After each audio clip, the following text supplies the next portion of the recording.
मित्रांनो, पालकांनो, आज आपण आपल्या या व्हिडिओमध्ये बघणार आहोत की BMSचा कट ऑफ आता जो की खूप हाय सांगितला गेला एक्सपेक्टेड कट ऑफमध्ये तो कमी कधी होईल आणि ज्यांचे मार्क्स खूप कमी आहे त्यांचे लागण्याचे चान्सेस केव्हा राहतील, तर त्यांच्यासाठी सेफ ऑप्शन काय आहे, त्यांनी ट्राय करावं का BMSसाठी किंवा त्यांनी अदर स्टेटला ट्राय करावं, तर हे सर्व आपण आजच्या व्हिडिओमध्ये डिस्कस करणार आहोत।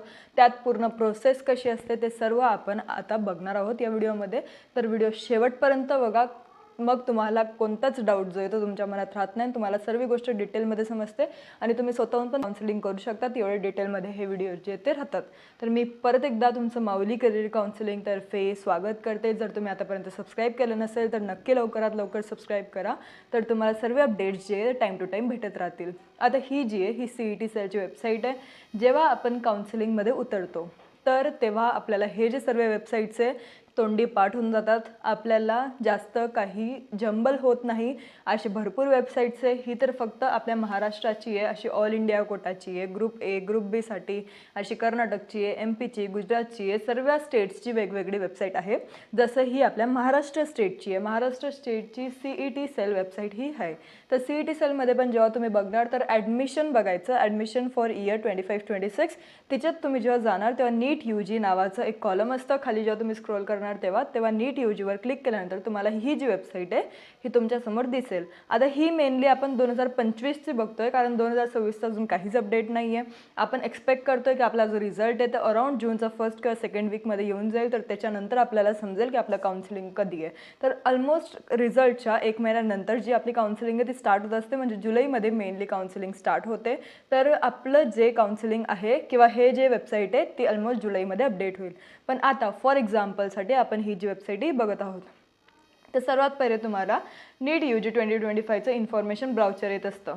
तर हे ब्राउचर तुम्हाला सर्वात आधी वेबसाईटला 2026च्या वेबसाईटला दिसेल आणि असे भरपूर नोटीस आपल्याला भेटले। तर ही जी आहे लास्टची नोटीस आपण बघतोय की अराउंड 127th नोटीस ही आहे आणि असे 127 नोटीस पूर्ण काउन्सिलिंगमध्ये 6 महिन्यात चालत असतात। तर सर्वात पहिली नोटीस जी आहे ती आली होती NRI कॅन्डिडेटबद्दल, की त्यांच्यासाठी काय इन्स्ट्रक्शन्स वगैरे दिले गेले, पण ही इतकी इम्पॉर्टंट नाही आहे। तर आपल्यासाठी मेनली कोणती नोटीस आहे, तर फर्स्ट कॅप रजिस्ट्रेशन शेड्यूल आलं होतं, म्हणजे जे CET सेल थ्रू जे ग्रुप Aचं रजिस्ट्रेशन होतं त्याचं शेड्यूल आलं होतं पहिले। तर आपली जी काउन्सिलिंग आहे ती पहिले ग्रुप A ची चालू असते आणि नंतर ग्रुप B ची चालू होते। तर जी काउन्सिलिंग आहे ती पहिले MBBS BDS ची होते, नंतर मग आपलं BMS BHMS आणि BUMS ची काउन्सिलिंग जी आहे ती चालू होते। म्हणजे फर्स्ट राऊंड जेव्हा त्यांचा संपतो तेव्हा आपला फर्स्ट राऊंड होतो, मग आपला फर्स्ट राऊंड झाल्यानंतर त्यांचा सेकंड राऊंड स्टार्ट होतो, असं वाईस वर्सा जी काउन्सिलिंग आहे ती चालू असते। तर आता चान्सेस काय की जे आपलं BMSचा कट ऑफ आहे ते कधी कमी होईल, हे आपला मेन मुद्दा हा व्हिडिओचा आहे। तर आता बघा, हे जे नोटिसेस आहे याच्यामध्ये आपल्याला इथे दिसेल की सर्व इम्पॉर्टंट इन्स्ट्रक्शन्स वगैरे त्यांनी दिलेले आहे। तर आता हे एक SML पण रिलीज करत असतात।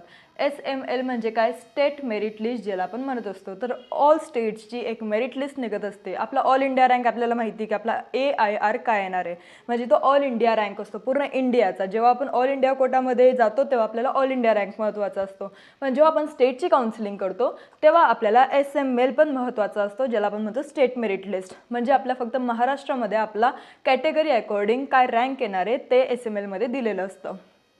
तर हे सर्व त्याबद्दलच दिलेलं आहे। तर इथं आपण SMLचं एक एक्झाम्पल बघून घेऊ, तर तुम्हाला त्या गोष्टी जे ते क्लिअर होतील।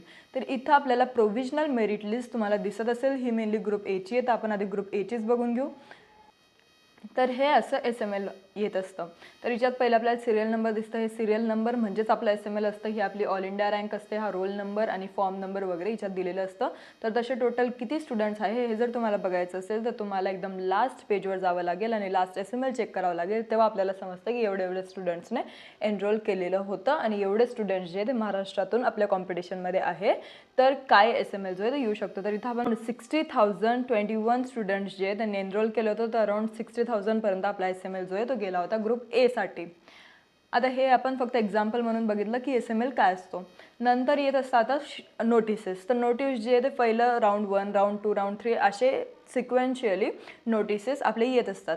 पण मेनली काय होतं, दरवर्षी ही गोष्ट ही दरवर्षी होत राहते, यात काही नवीन नाही आहे। पण तुम्ही काउन्सिलिंगमध्ये पहिल्यांदा उतरताय म्हणून तुम्हाला मी हे सांगते की कट ऑफ एक्झॅक्टली कधी कमी होतो, तर पहिले होत असतो आपला राऊंड 1, नंतर होतो आपला राऊंड 2, नंतर होतो आपला राऊंड 3। आता मेनली काय होतं, राऊंड 1 मध्ये आपल्याला अपग्रेडेशनचे चान्सेस जे ते असतात. तर राऊंड 1मध्ये खूप विद्यार्थी अपग्रेडेशन करतात, मध्ये राऊंड 2ला येतात. मग राऊंड 2मध्ये थोडा कट ऑफ आपल्याला जास्त वाढलेला दिसतो. राऊंड 1मध्ये तर कट ऑफ वाढलेला दिसतो, पण राऊंड 2मध्ये पण थोडा वाढलेला असतो, जास्त कमी होत नाही. तर मग राऊंड 2मध्ये पण कट ऑफ आपला मेनली इक्वल राहतो, पण कट ऑफमध्ये आपल्याला कमी आलेले दिसते. ते कुठे दिसते तर राऊंड 3मध्ये. राऊंड 3मध्ये का? कारण इथं अपग्रेडेशनचा चान्स नाही आहे. आता जेवढे विद्यार्थी फक्त उरलेले आहेत तेवढेच विद्यार्थी राऊंड 3मध्ये येतात. म्हणजे ज्यांना राऊंड 1मध्ये राऊंड 2मध्ये नंबर लागले होते त्यांना आता इथं ॲडमिशन घ्यावी लागते, त्यांना परत अपग्रेडेशनचा चान्स दिलेला नाही आहे. पण आता राऊंड 3मध्ये फक्त तेच विद्यार्थी उरले ज्यांना राऊंड 1 आणि राऊंड 2मध्ये कॉलेज अलॉट झालेलं नव्हतं, ज्यांच्या नावासमोर चॉईस नोट अवेलेबल आलं होतं, फक्त ते विद्यार्थी आता राऊंड 3मध्ये आलेले. तर आता त्यांची चान्सेस जास्त आहे, म्हणून राऊंड 3मध्ये कट ऑफ जो आहे तो कमी जात असतो. आता एक स्पेशल राऊंड्स पण होत असतात गव्हर्नमेंट यांच्यासाठी. जे विद्यार्थी अजून राहून गेले, ज्यांना अजून पण कॉलेज अलॉट झालं नाही आहे, त्यांच्यासाठी स्पेशल राऊंड्स कंडक्ट करतात, ज्यांना आपण म्हणतो स्ट्रे वॅकन्सी राऊंड्स. आता स्ट्रे वॅकन्सी राऊंड म्हणजे काय? ज्या कॉलेजेसमध्ये जागा उरलेली आहे तेच कॉलेजेस स्ट्रे वॅकन्सी राऊंडमध्ये पार्टिसिपेट करत असतात. मग स्ट्रे वॅकन्सी राऊंड कधीपर्यंत होतं? जोपर्यंत सर्व कॉलेजेसचे जागा जे ते भरले जात नाही किंवा सर्व कॉलेजेस जे 100% इनटेक होत नाही तोपर्यंत स्ट्रे वॅकन्सी राऊंड जो आहे तो कंटिन्यू होत असतो. आता हे 6 असू शकतात, 7 असू शकतात, 8 सुद्धा असू शकतात. तर हे शेवटपर्यंत किती स्ट्रे वॅकन्सी चालेल हे आपल्याला माहीत राहत नाही. पण स्ट्रे वॅकन्सीमध्ये जाणं थोडी रिस्की गोष्ट होऊन जाते. 50-50 होऊन जातं, कारण आपल्याला गॅरंटी राहत नाही की आपला नंबर याच्यात लागणार आहे का नाही. राऊंड 3पर्यंत लागलं तर वेल अँड गुड. स्ट्रे वॅकन्सीपर्यंत जर गोष्ट गेली तर थोडं ते 50-50 होऊन जातं.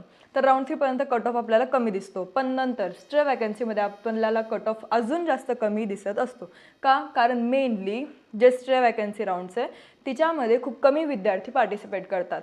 जे विद्यार्थ्यांना राऊंड 3पर्यंत कॉलेज अलॉट झालेलं नाही आहे ते अदर स्टेटमध्ये पण ट्राय करत असतात. त्यांना अदर स्टेटमध्ये जर कॉलेज भेटलं तर ते तिथं ॲडमिशन घेऊन टाकतात. आणि महाराष्ट्रामध्ये फक्त जे विद्यार्थी एक ऑप्शन म्हणून ज्यांनी BMS ठेवलेलं आहे किंवा MBBS ठेवलेलं आहे किंवा ऑप्शन म्हणून फक्त ते ट्राय करताय, काउन्सिलिंगमध्ये उतरताय, सोबत ते पार्शियल ड्रॉप पण त्यांनी घेतलेला आहे, प्लस त्यांची काउन्सिलिंग पण चालू आहे, असे विद्यार्थी ज्यांना थोडं रिस्क घेणं चालेल तर ते विद्यार्थी स्ट्रे वॅकन्सी राऊंड्समध्ये पार्टिसिपेट करत असतात. तर स्ट्रे वॅकन्सी राऊंडमध्ये एकदमच कट ऑफ जो आहे तो कमी जात नाही, पण थोडाफार कट ऑफमध्ये आपल्याला बदल दिसत असतो. म्हणजे राऊंड 3पेक्षा आपल्याला दिसेल की अराउंड 4-5 मार्क्सचा फरक असेल. तर मग तुम्हाला जर बाउंड्री लाईनवर मार्क्स असतील तर मग स्ट्रे वॅकन्सीमध्ये जो कट ऑफ आहे तो कमी जातो. आणि ही दर वर्षाची गोष्ट आहे, ही काही नवीन नाही आहे. तर नेहमी जो कट ऑफ आहे तो स्ट्रे वॅकन्सीपर्यंत कमीच जातो. राऊंड 1चा कट ऑफ खूप जास्त हायच राहतो. तर हे दरवर्षी होत असतं. यावर्षी जो राऊंड 1चा कट ऑफ आहे तो खूप जास्त राहील, म्हणून आपल्याला वाटतं की स्ट्रे वॅकन्सीमध्ये जो कट ऑफ आहे तो थोडाफार जास्त कमी जाऊ शकतो. तर एवढे आपले एक्सपेक्टेशन्स आहे. प्लस आता ज्या विद्यार्थ्यांना BMS करायचंच आहे आणि त्यांना महाराष्ट्रामधूनच करायचं आहे तर त्यांच्यासाठी काय चान्सेस आहे? तर स्ट्रे वॅकन्सीची रिस्क पण घ्यायची नाही आहे. तर तुम्हाला काय बेस्ट चान्स आहे? तर खूप विद्यार्थ्यांना हे माहीत नाही राहत, प्लस खूप पालकांना पण हे माहीत नाही राहत की CET सेलची 15%ची पण वेबसाईट राहते किंवा 15% कोटा पण राहतो, जिथं त्यांनी जर डिपॉझिट भरलं तर त्यांचे कमी मार्क्सवर पण ॲडमिशन BMSला होऊन जातात इन प्रायव्हेट कॉलेजेस. तर CET सेलने 15% ऑल इंडिया कोटा ठेवलेला आहे फक्त BMSसाठी. हे ग्रुप Aसाठी नाही आहे, हे फक्त BMS, BHMS आणि BOMSसाठी आहे. तर त्यांच्यासाठी 15% CET cell all India quota आहे, जिथं जर तुम्ही डिपॉझिट भरलं म्हणजे 50,000 तिथलं डिपॉझिट असतं, तुम्हाला ते भरावं लागतं. जर तुम्ही तिथले रूल्स फॉलो केले तर तुम्हाला ते डिपॉझिट परत भेटत असतं, रिफंड होतं. पण जर तुम्ही काही त्यात चुकी केली, त्यांचे रूल्स फॉलो केले नाही तर सहसा ते डिपॉझिट परत देत नाही. तर ही जी गोष्ट आहे ही 15%ची गोष्ट झाली. तर यात खूप विद्यार्थी घाबरतात किंवा खूप पालक घाबरतात 50,000 डिपॉझिट भरायला, किंवा एकदम आपल्याकडे एवढी मोठी अमाऊंट राहत नाही म्हणून ह्या वेबसाईटला एनरोल करणं खूप विद्यार्थी टाळत असतात. तर ह्या वेबसाईटला जे विद्यार्थी एनरोल करतात त्यांचा SML आपल्याला खूप कमी दिसतो आणि त्यांचा नंबर इझिली लागून जातो, कारण ह्या 15%ला इतकी कॉम्पिटिशन राहत नाही विद्यार्थ्यांचे. त्यांना एक चांगलं बेस्ट कॉलेज त्यांच्या मार्क्स अकॉर्डिंग भेटून जातं. आता समजा जिथं तुम्हाला नॉर्मल 85%मध्ये राऊंड 3मध्ये कॉलेज लागणार आहे, ते पण इतकं तुम्हाला काही बेटर कॉलेज लागणार नाही. समजा तुम्हाला 310 मार्क्स आहे, तर 310मध्ये तुम्ही एक्सपेक्ट करू शकत नाही की तुम्हाला कॉलेज लागेल. तुम्हाला स्ट्रे वॅकन्सी राऊंड 3-4मध्ये कुठे कॉलेज अलॉट होऊ शकतं. राऊंड 3पर्यंत तर चान्सेसच नाही आहे. तर आपण धरून घेऊ की स्ट्रे वॅकन्सीमध्ये आपल्याला जे कॉलेज आहे ते अलॉट होईल. पण तसंच जर तुम्हाला 310 मार्क्स आणि 310 मार्क्सवर रजिस्ट्रेशन करताय 15%वर BAMSसाठी, तर मग तुम्हाला पहिल्याच किंवा दुसऱ्याच राऊंडला एक चांगल्यात चांगलं कॉलेज तिथं अलॉट होऊन जाईल. तर हाच फरक असतो दोघींमध्ये. म्हणून जर तुम्हाला महाराष्ट्रातच ॲडमिशन घ्यायची आहे किंवा BAMSलाच ॲडमिशन घ्यायची आहे, तर आधीच ठरवून घ्या की तुम्हाला काय करायचं आहे.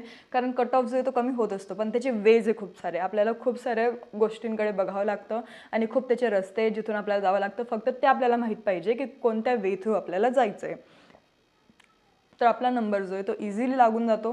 पण जर तुमचे खूप जास्तच कमी मार्क्स असतील तर मग तुम्हाला अदर स्टेटसाठी नक्की ट्राय करावं लागेल. अदर स्टेट पण तुम्हाला ऑप्शनमध्ये ठेवावं लागतील. तुम्हाला त्याचं पण रजिस्ट्रेशन करून ठेवावं लागेल, कारण नंतर रजिस्ट्रेशनचा परत चान्स येत नाही. जेव्हा येतो तेव्हाच तुम्हाला रजिस्ट्रेशन जे आहे ते करावं लागतं. जर तुम्हाला आमची पेड काउन्सिलिंग पाहिजे असेल तर तुम्ही या नंबरला नक्की कॉन्टॅक्ट करू शकतात. इट्स 8275518480. जर तुम्हाला पेड काउन्सिलिंग पाहिजे, जर तुम्हाला घ्यायची आहे तर तुम्ही या नंबरला कॉल करू शकतात. जर तुम्हाला काही डाऊट्स असतील ते पण तुम्ही आमच्यासोबत शेअर करू शकतात, ते पण तुम्ही आम्हाला विचारू शकतात. काही पण शंका तुमच्या मला कळवा. व्हॉट्सअपला तुम्ही मेसेज करू शकतात. जर आम्ही कॉल रिसीव्ह नाही केला तर आम्ही तुम्हाला कॉल बॅक करायचा नक्की प्रयत्न करू. आणि जर तुम्हाला काउन्सिलिंग घ्यायची आहे तर एक पेड काउन्सिलिंग म्हणून सिम्पल एक व्हॉट्सअपला मेसेज शेअर करा. आम्ही तुम्हाला जे डिटेल्स फीजचे ते सेंड करून देऊ. त्यात एक चांगली गोष्ट की आम्ही ज्या आधीचे 20 विद्यार्थी आमच्याकडे येतील त्यांच्यासाठी तब्बल 20% डिस्काउंट आम्ही आमच्या काउन्सिलिंग फीजमध्ये देत आहोत. तर तुम्हाला 20% ऑफ करून तुम्हाला आमची फीज भरावं लागेल. रिझल्टच्या नंतर मला हे ऑफरबद्दल विचारलं तर ही तेव्हा राहत नाही. तेव्हा तुम्हाला फुल फीज भरूनच आमची जी काउन्सिलिंग आहे ती घ्यावी लागते. म्हणून जर तुम्हाला ही जे डिस्काउंट आहे ते अवेल करायचं आहे तर लवकरात लवकर घ्या. नंतर तुम्ही जर टॉप 20मध्ये असाल तरच तुम्हाला हे डिस्काउंट विथ फीज भरावं लागेल, नाहीतर मग हे जे ऑफर आहे ही कॅन्सल होऊन जाईल. तर लवकरात लवकर सीट बुक करा, कारण सीट जे आहे ते खूप लवकर फिलअप होत असतात आणि आमचे खूप लिमिटेड सीट्स असतात. लवकरात लवकर आम्हाला मेसेज करा. फक्त डायरेक्ट फीज सेंड करू नका. एक वेळेस कॉल करा, कॉलवर नीट बोलून घ्या, सर्व गोष्टी क्लिअर करून घ्या आणि मगच तुमची जी फीज आहे ती आम्हाला पाठवा. परस्पर पाठवू नका. अजून जर तुम्हाला काही पण शंका असली तर तुम्ही नक्की मेसेज करू शकतात आणि तुमचे कॉल कधी पण उचलले जातील. फक्त जर उचलला नाही गेला तर एक मेसेज व्हॉट्सअपला शेअर करा की आम्ही तुम्हाला कॉल करण्याचा प्रयत्न केला होता पण तो बिझी येत होता किंवा काही जे काही रिझन असेल ते. आम्ही तुम्हाला नक्की लवकरात लवकर कॉल बॅक करू. धन्यवाद.